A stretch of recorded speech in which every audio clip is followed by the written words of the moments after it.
하나님 말씀은 아모스 6장 1절에서 14절까지 말씀입니다. 함께 읽겠습니다. 화 있을진저 시온에서 교만한 자와 사마리아 산에서 마음이 든든한 자 곧 백성들의 머리인 지도자들이여 이스라엘 집이 그들을 따르는도다. 너희는 갈레로 건너가 보고 거기에서 큰 하맛으로 가고 또 블레셋 사람의 가드로 내려가라. 너희가 이 나라들보다 나으냐? 그 영토가 너희 영토보다 넓으냐? 너희는 흉한 날이 멀다 하여 포악한 자리로 가까워지게 하고 상하상에 누우며 침상에서 기지개 켜며 양떼에서 어린 양과 우리에서 송아지를 잡아먹고 비파 소리에 맞추어 노래를 지절거리며 다윗처럼 자기를 위하여 악기를 제조하며 대접으로 포도주를 마시며 귀한 기름을 몸에 바르면서 요셉의 환난에 대하여는 근신하지 아니하는 자로다. 그러므로 그들이 이제는 사로잡히는 자 중에서 앞서 사로잡히리니 기지개 켜는 자의 떠드는 소리가 그치리라. 만군의 하나님 여호와의 말씀이니라. 주 여호와가 당신을 두고 맹세하셨노라. 내가 야곱의 영광을 싫어하며 그 궁궐들을 미워하므로 이 성읍과 거기에 가득한 것을 원수에게 넘기리라 하셨느니라. 한 집에 10사람이 남는다 하여도 다 죽을 것이라. 죽은 사람의 친척 곧 그 시체를 불사를 자가 그 뼈를 집 밖으로 가져갈 때에 그 집 깊숙한 곳에 있는 자에게 묻기를 아직 더 있느냐 하면 대답하기를 없다 하리니 그가 또 말하기를 잠잠하라. 우리가 여호와 이름을 부르지 못할 것이라 하리라. 보라, 여호와께서 명령하심으로 타격을 받아 큰 집은 갈라지고 작은 집은 터지리라. 말들이 어찌 바위 위에서 달리겠으며 소가 어찌 거기서 밭 갈겠느냐? 그런데 너희는 정의를 쓸개로 바꾸며 공의의 열매를 쓴쑥으로 바꾸며 허무한 것을 기뻐하며 이르기를 우리는 우리의 힘으로 뿔들을 취하지 아니하였느냐 하는도다. 만군의 하나님 여호와의 말씀이니라. 이스라엘 족속아, 내가 한 나라를 일으켜 너희를 치리니 그들이 하맛 어귀에서부터 아라바 시내까지 너희를 학대하리라 하셨느니라. 아멘.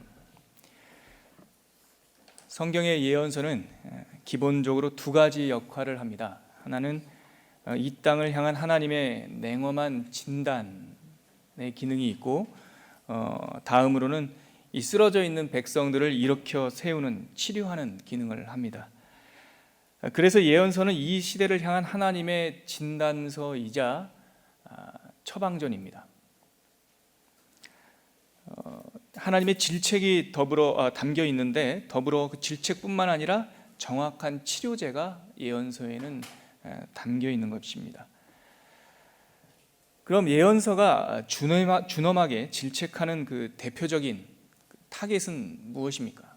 무엇을 질책하고 무엇이 잘못됐다라고 준엄하게 꾸짖고 있는 것입니까? 그것은 바로 교만이라고 하는 이슈입니다.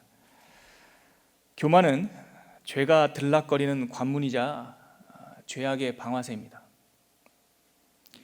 그래서 예언서에 가장 많이 등장하는 단어 가운데 하나가 이 교만이라는 단어입니다.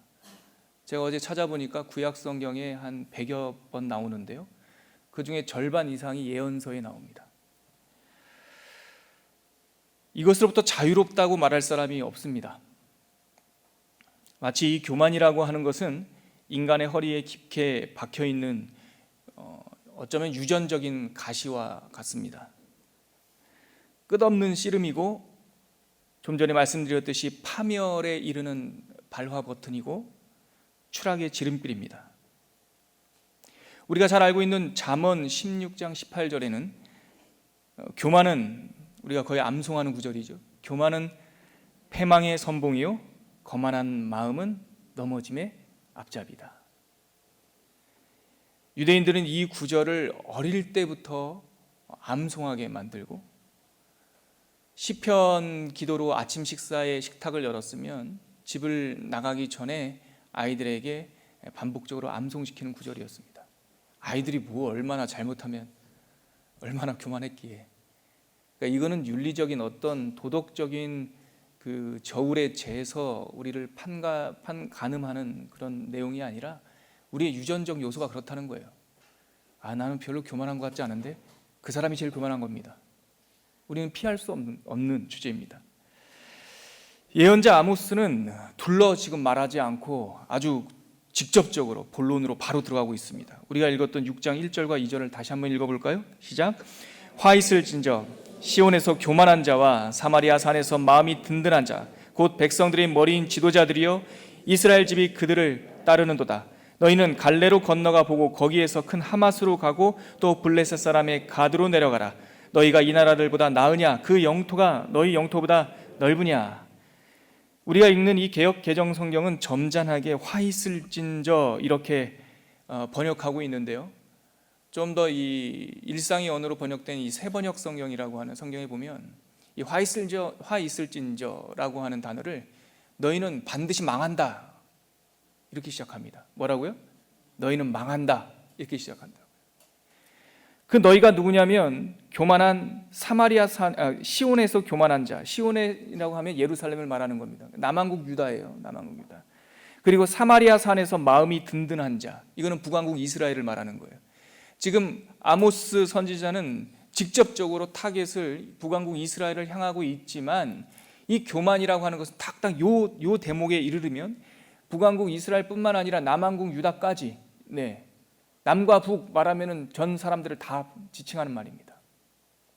이 교만한 너희들, 시온에서 교만한 자들, 사마리아 산에서 마음이 든든한 완악한 자들, 특별히 지도자들, 모든 백성이 따르고 있는 지도자들. 여러분, 이 시적 표현 속에 이 아모스 이 선지자는 동서남북 이 지리적인 그러니까 이 범위와 지도자들로부터 그를 따르는 백성까지 다 포괄하고 있는 거예요.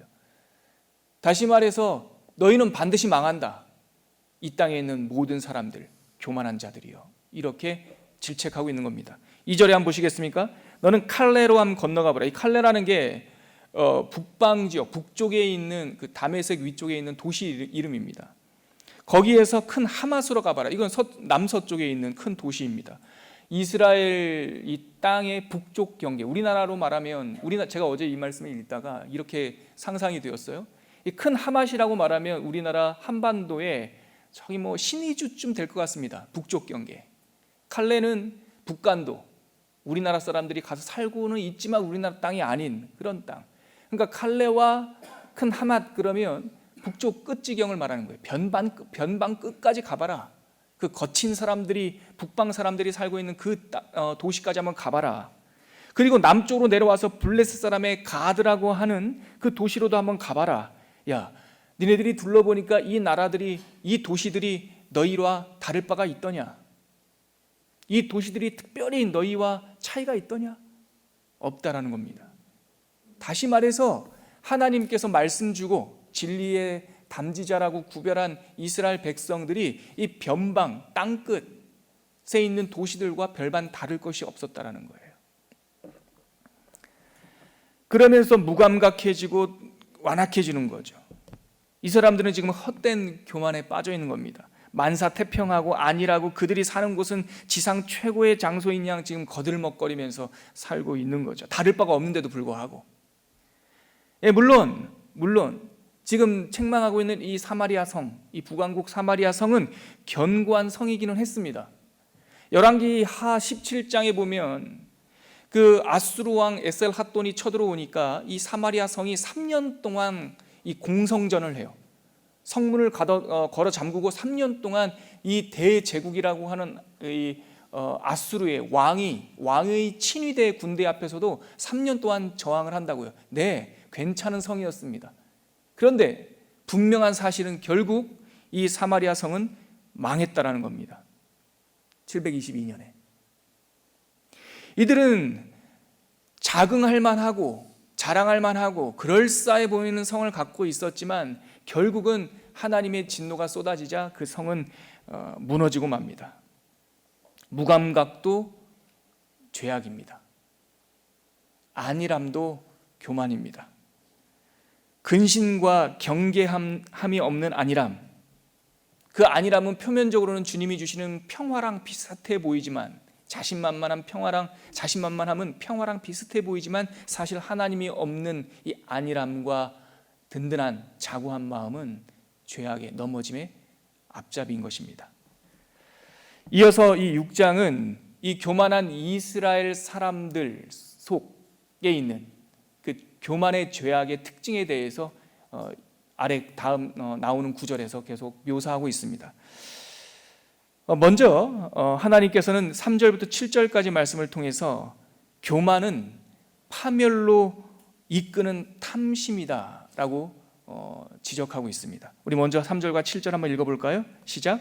너희는 흉한 날이 멀다 하여 포악한 자리로 가까워지게 하고 상하상에 누우며 침상에서 기지개 켜며 양떼에서 어린 양과 우리에서 송아지를 잡아먹고 비파 소리에 맞추어 노래를 지절거리며 다윗처럼 자기를 위하여 악기를 제조하며 대접으로 포도주를 마시며 귀한 기름을 몸에 바르면서 요셉의 환난에 대하여는 근심하지 아니하는 자로다. 그러므로 그들이 이제는 사로잡히는 자 중에서 앞서 사로잡히리니 기지개 켜는 자의 떠드는 소리가 그치리라. 여러분 먼저 7절 보십시오. 결국 그들은 이제 사로잡히는 자 중에서 가장 선두에서 먼저 사로잡힐 것이다. 파멸할 것이다. 왜 이렇게 파멸이 되냐? 앞서 말씀드렸듯이 교만 때문에 그렇다는 겁니다. 3절 말씀 보십시오. 흉악한 날이 멀다 하다고 안일하게 말합니다. 경고하지 않습니다. 경계하지 않습니다. 여러분 교만의 특징 중에 하나가 거짓말입니다.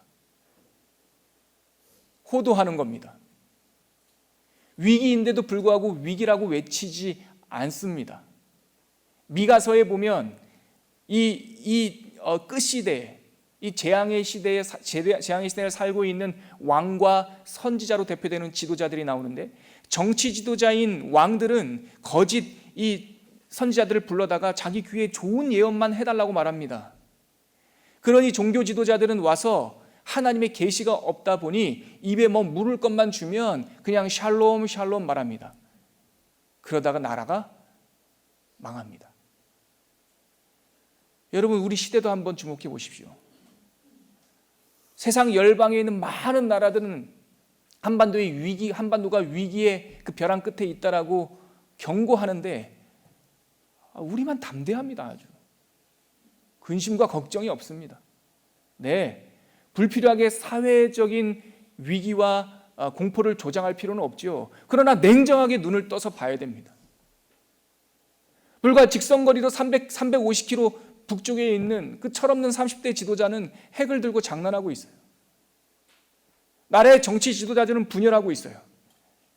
그랬을 때 종교인들은, 특별히 크리스찬들은 모여서 내게 강 같은 평화만 부르고 있어야 되는 겁니까? 우리만 아니면 돼 라고 말해야 되는 겁니까? 지금 지금 아모스가 지적하고 있는 이 죄악은 안일하다 말하는 너희들의 그 태도가 하나님께서 주시는 평화가 아니라 어쩌면 교만 아니니, 무감각한 아니니라고 우리에게 지적하고 있는 것이죠. 그런데 이러한 안일한 태도와 교만은 결국은, 이 탐심은 결국은 어디의 자리까지, 누구의 자리까지 침범하냐면 하나님의 자리까지 침범해요.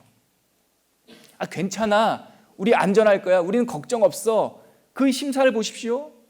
자기가 하나님의 자리에 앉아 있는 겁니다. 이어지는 4절부터 6절까지 내용을 보면요, 7가지 어떤 그 모습이 묘사되고 있는데 그 7가지 모습이 우리가 잘 알고 있는 그 무엇과 아주 유사한 이 대조를, 그러니까 비유를, 유사성을 가지고 있어요. 한번 보십시오. 우리들의 모습이 어떠냐면 상하상에 누워있다, 기대어 있다는 겁니다. 앉아 있다는 거예요. 여기 누우며라고 하는 것은 식사를 위해서 이렇게 기대어 앉다라는 그런 겁니다. 이 표현은 시편 28편에 있는 쉴만한 물가로 인도하시고 푸른 초장에 누이시며 했던 그게 이 누이며라는 단어입니다. 그리고 우리 이 교만한 사람은 어떻게 하고 있냐면 침상에서 기저귀를 펴고 있어요. 침상에 딱 좌정하고 있어요. 그리고 양떼에서 어린 양과 작은 송아지를 잡아먹어요. 그리고 비파 소리에 맞추어 노래를 막 불러요. 근데 그 노래 부른다는 것을 지절거린다라고 표현하고 있습니다. 그리고 다윗처럼 자기를 위하여 악기를 만들어요. 6절에 보니까 포도주는 잔에 마셔야 되는데 대접으로 마셔요. 그리고 귀한 기름을 자기 몸에 바릅니다. 이러한 교만과 탐심을 부리면서 정작 요셉의 환난에 대하여서는 근심하지 않습니다. 여러분 앞에 나오는 7가지, 상하상에 눕고 침상에서 기지개를 켜고 양떼와 송아지를 잡아먹고 비파 소리에 맞춰 노래를 지절거리고 다윗처럼 자기를 위하여 악기를 만들고 대접으로 포도주를 마시며 귀한 기름을 몸에 바르는 것, 이게 무슨 장면하고 비슷합니까? 홍고빙 묵상에 보면 이게 예배입니다, 여러분. 상하상에 기대어 누우며 하나님의 보좌 시은 자, 그 법궤 뚜껑을 은유적으로 빗대어 말하는 거고, 또 침상에 앉아있다라는 것과 하나님께 번제로 드려야 될 어린 양과 숫송아지를 지네들이 잡아먹고 있고, 하나님께 노래를 해야 될 그 악기, 곡조를 가지고 자기네들이 지절거리고 있고, 하나님께 새로운 노래로 드려야 될 악기를 만들어서 자기네들의 여흥거리로 삼고 있고, 특별히 포도주를 대접에 담아 마신다고 하는데, 이 대접이라고 하는 것은 어린 양의 피를 담아다가 쏟아야 될 그 그릇인데, 대접에다가 포도주를, 피는 아니고 피와 비슷하게 생긴 포도주를 담아다가 마시고 있고, 하나님께 영광, 순결을 상징하는 그 기름을, 그 뿔에 발라야 할 기름을, 제사 때 곡식에 뿌려야 될 그 기름을 자기 몸에 바르고 있는 거예요. 다시 말해서 4절서부터 6절까지 나오는 7가지의 이 묘사 그림은 의도적으로 아모스가 예배 행위와 빗대고 있는 거죠. 여러분, 인간의 교만의 끝자락에 뭐가 있는지 아십니까? 종교 행위가 있습니다. 인간의 역사를 보면 참 묘하게도 가장 타락한, 가장 음란한, 가장 교만한 행위는 유사하게 종교 행위와 닮아 있습니다. 이스라엘 지도자들의 탐욕은 하나님의 자리까지 지금 이르고 있는 것이죠. 이어서 이 교만은 가증한 전염병과 같다라는 것을 우리에게 경고하고 있습니다. 8절부터 11절까지인데요. 한번 다시 읽겠습니다. 시작. 만군의 하나님 여호와의 말씀이니라. 주 여호와가 당신을 두고 맹세하셨노라. 내가 야곱의 영광을 싫어하며 그 궁궐들을 미워함으로 이 성읍과 거기에 가득한 것을 원수에게 넘기리라 하셨느니라. 한 집에 10사람이 남는다 하여도 다 죽을 것이라. 죽은 사람의 친척 곧 그 시체를 불사를 자가 그 뼈를 집 밖으로 가져갈 때에 그 집 깊숙한 곳에 있는 자에게 묻기를 아직 더 있느냐 하면 대답하기를 없다 하리니, 그가 또 말하기를 잠잠하라. 우리가 여호와 이름을 부르지 못할 것이라 하리라. 보라, 여호와께서 명령하심으로 타격을 받아 큰 집은 갈라지고 작은 집은 터지리라. 여러분, 이 8절부터 11절까지 이 묘사의 모티브는 전염병입니다. 8절에 한번 보십시오. 하나님께서 본인의 이름을, 본인의 인격을, 본인의 자신을 두고 맹세하는데, 내가, 하나님께서 야곱의 영광을 싫어하고 그 궁궐들의 그 요란한 것들을 미워한답니다. 근데 여기서 동사로 쓰고 있는 싫어하다와 미워하다라는 것은 전염병, 가증한 것들, 특별히 문둥병, 나병으로 상징되는 것들, 유출병으로 상징되는 것들을 에 대한 하나님의 감정 묘사할 때 쓰는, 레위기에서 쓴 단어예요. 내가 그것을 싫어한다, 내가 그것을 미워한다는 말은 가증히 여긴다라는 말이에요. 그러고 나서 9절에서는 그 전염병의 그 진노가 쏟아진 한 그 상황을 묘사하고 있어요. 한 집에 10사람이 있는데 다 죽을 것이다. 근데 그 중에 한 사람이 살아남는 거예요. 깊숙한 창고에 숨어서. 근데 그 사람을 10사람이 다 죽은 그 집안, 그 진멸된 집안을 친척이 와가지고 화장을 하러 왔다고 그래요. 이 화장을 한다라는 것도 이것이 큰 재앙이 덮쳤다라고 하는 것을 은유적으로 보여주는 거예요. 여러분, 다윗이 죄를 지었을 때 하나님께서 3가지 징벌을 내리죠. 그게 뭡니까? 기근, 모든 사람들이 굶어 죽는 기근, 또 하나 이 전염병, 그리고 전쟁입니다. 여러분, 창세기 3장 너희들이 흙에서 왔은즉 흙으로 돌아가리라, 이 말씀의 근거에서 고대 이스라엘 사람들은요, 매장하는 것을 가장 경건한 사체 처리로 생각을 했어요. 그런데 사람의 시체를 화장해야 되는 경우가 있는데, 이게 아까 말했던 하나님의 진노 상태 3가지, 기근으로 인해서 많은 사람들이 죽었을 때 화장을 합니다. 전쟁이 나서 사체가 너무나 많을 때, 매장할 곳이 없을 때 화장을 합니다. 특별히 전염병이 창궐하여 그것이 오염될 가능성이 있을 때 화장을 합니다. 지금 이 장면에 보니까 10사람이 있는데 10사람이 다 죽었다라는 거예요. 이것은 지금 하나님의 진노, 전염병 같은 것이 몰아쳤다는 것을 지금 은유적으로 보여주고 있는 것이죠. 근데 그 중에 한 사람이 살았어요. 근데 그 사람이 그 친척들이 묻습니다. 안에 살아있는 사람이 또 있느냐? 없다라는 겁니다. 거기에 이 사람들이 그 살아남은 사람에게 조심시킵니다. 너 입 밖에도 여호와 이름을 내지 마라. 부정한 거예요. 다 진멸된 그 슬픔의 땅에서 하나님의 이름조차 부를 수 없는 완전한 파멸 상태를 지금 이 9절과 10절에서 묘사하고 있는 거예요. 탐욕이, 교만이 이렇다는 겁니다. 교만은 우리를 완전한 탐욕, 전염병과 나병으로 상징되는 죄의 참혹한 현실로 이끌고 가는 앞잡이라는 거예요. 결국은 큰 집도 무너지고 작은 집도 터지리라라고 말씀하고 있습니다. 11절에. 이어서 12절과 14절까지는 교만의 세 번째 특징인 교만이라고 하는 것은 결국 자기 기만이다. 바보 같은 거다. 너희들이 속고 있는 거다. 누구한테? 너희들 자신한테 속고 있는 것이다 라고 하나님께서는 경고하고 있습니다. 우리 12절과 14절 다시 한번 읽을까요? 시작. 말들이 어찌 바위 위에서 달리겠으며 소가 어찌 거기서 밭 갈겠느냐. 그런데 너희는 정의를 쓸개로 바꾸며 공의의 열매를 쓴쑥으로 바꾸며 허무한 것을 기뻐하며 이르기를 우리는 우리의 힘으로 뿔들을 취하지 아니하였느냐 하는도다. 만군의 하나님 여호와의 말씀이니라. 이스라엘 족속아, 내가 한 나라를 일으켜 너희를 치리니 그들이 하맛 어귀에서부터 아라바 시내까지 너희를 학대하리라 하셨느니라. 여기 보시죠, 여러분. 하나님께서는 교만한 자들에게 이렇게 반문합니다. 여러분, 이 이스라엘 백성, 교만한 사람들아, 생각해봐라. 어떻게 아스팔트 위에서 경마경주를 할 수가 있겠냐? 어떻게 바위 위에서 말들이 달려가겠냐? 다 미끄러져서 스스로 넘어지고 스스로 깨지지 않겠냐? 어떻게 돌짝밭에서 밭을 갈 수가 있겠냐? 여기는 바위, 돌짝밭이라고, 돌짝밭 그러면 좀 가능성이라도 있어 보이지 않습니까? 그 돌멩이하고 흙하고 섞여 있는 듯한.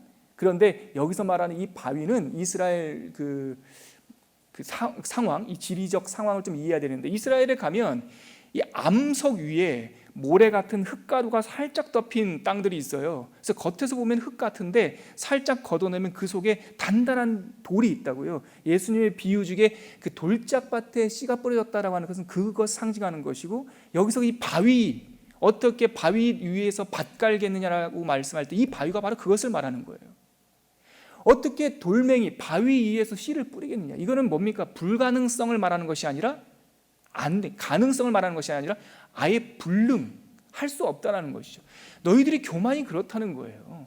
교만은 윤리적인 실수나 윤리적 타락이 아니라 아예 불가능하다는 거예요. 너희들이 하나님을 잃어버리면, 교만이라고 하는 것은 하나님을 밀어내버리는 거 아닙니까? 밀어내고 네 맘대로 살겠다는 거 아닙니까? 하나님 없이 무엇인가 할 수 있다는 생각이 죄의 시작 아니겠습니까? 불가능한 것. 다시 말해서 교만한 너희들은 속고 있다는 거예요. 너희 스스로. 그러면서 이어서 13절에서 14절까지는 우리가 왜 이 자기 기만, 자기 스스로를 속이는지에 대한 이 우리들의 사례를 언급하고 있는데, 우리가 허무한 것을 기뻐한다는 거예요. 어떤 것이 허무하냐면, 우리는 우리의 힘으로 뿔들을 취하지 아니하였느냐. 우리가 자기네들이 뿔들을 취했다는 겁니다. 이 뿔이라는 말이 여기서는 그 의미로 뿔이라고 해석했지만, 이게 히브리어로는 기르라임, 이게 도시 이름이라고 할 수도 있습니다. 대명사, 일반 명사. 이 말이 뭐냐면 이스라엘 사람들이 자고하기로, 야, 우리가 기르라임도 점령한 사람들이야, 이렇게 자고한다는 거예요. 근데 하나님께서는 너희들이 점령한 그 높은 뿔, 높은 망대와 같은 기드라임 성을 점령한 그 경험조차도 허무한 것이라고 말합니다. 그런데 보십시오. 14절의 내용은 너희들이 점령해서 그렇게 자랑스럽게 여기냐? 내가 새로운 민족, 강한 민족을 이렇게 세울 텐데 그 민족이 와서 너희를 점령할 거야. 너희들이 의지했던 것으로 너희가 망할 거야. 칼에 의지한 너희들이 칼에 망할 거야. 그러니까 이것이 얼마나 미련하고 어리석은 거냐. 이것이 마침 아스팔트 위에서 달려가는 말들 같지 않겠느냐. 너희들은 힘이 세다고, 너희들은 힘이 있다고, 권력이 있다고, 군사력이 있다고 아주 열심히 달려가지만 결국은 그 군사력, 힘 때문에 너희들이 쓰러질 거야. 이것이 교만의 민낯입니다, 여러분. 교만은 우리를 탐심으로 이끕니다. 교만은 우리를 완전한 파멸로 이끕니다. 교만은 그러고 결국은 누가 우리를 꼬드긴 것이 아니라, 이렇게 우리를 책동한 것이 아니라, 교만은 우리 스스로 우리를 속이고 우리 스스로 넘어지는 그런 일입니다. 여러분, 하나님께서 아모스 선지자를 통해서 우리의 깊은 내면에 있는 이 질병을 진단하고 계십니다. 교만한 너희여, 회개하고 돌아오라고 말씀하십니다. 이 시간에 우리가 함께 기도할 때, 하나님, 그렇습니다. 교만과 죄에 대해서 분노하지 않는 우리를 향해서 하나님께서 선지자의 목소리를 통하여 분노를 쏟아놓고 계시는데, 하나님의 이 분노가 사랑이 되게 하여 주시고 우리 내면에 있는 이 교만이 다 불타 없어지게 하여 주시옵소서. 특별히 교만한 한국교회를 위해서 기도해 주시고, 우리 가정을 위해서 기도해 주시고 우리 나라를 위해서도 기도해 주시고 하나님 이 나라와 이 민족의 지도자들이 뉘우치고 돌아오게 하여 주시옵소서. 우리 이렇게 한번 기도하겠습니다. 하나님 아버지, 말씀을 통해서 우리를 질책하실 때에 우리에게 아파하는 마음을 주시옵소서. 회개하는 영을 주시옵소서. 우리의 교만을 깨닫게 하여 주시옵시고 우리의 영혼의 깊은 곳에 자리하고 있는 이 교만의 자기 기만을 벗어버리게 하여 주시옵소서. 하나님 아버지, 우리가 범죄하였습니다. 하나님, 우리 가정과 한국교회가 범죄했습니다. 더불어 이 나라가 교만하고 범죄하였습니다. 하나님, 아파하는 심정을 주시고 회개하고 돌아오는 백성들이 이 땅에서 하나님을 예배할 수 있도록 이끌어 주시옵소서. 하나님 아버지, 아모스 선지자를 통하여서 말씀의 쟁기질로 우리의 영혼을 갈아엎으실 때에 우리 영혼에 아파하는 마음이 회복되게 하여 주옵소서. 우리 자신이, 우리 가정이, 우리 교회가, 우리 나라가 교만하고 범죄하였나이다. 회개하고 돌아오게 하여 주시옵시고 돌이킬 때 회복하신다고 하셨던 그 하나님의 그 사랑의 품에 안기게 하여 주옵소서. 이제는 우리 주 예수 그리스도의 은혜와 하나님의 용서하시는 사랑과 성령 하나님의 임재하시고 탄식하시는 그 중보하시는 은총이 오늘 아모스 6장을 읽으면서 우리 영혼 깊은 곳에 자리하고 있는 이 교만의 질책에 대하여 아파하며 회개하고 주님께 다시 돌아오기로 결단하는 주님의 백성들 머리머리 위에 지금부터 영원까지 함께 하시기를 간절히 축원하옵나이다. 아멘.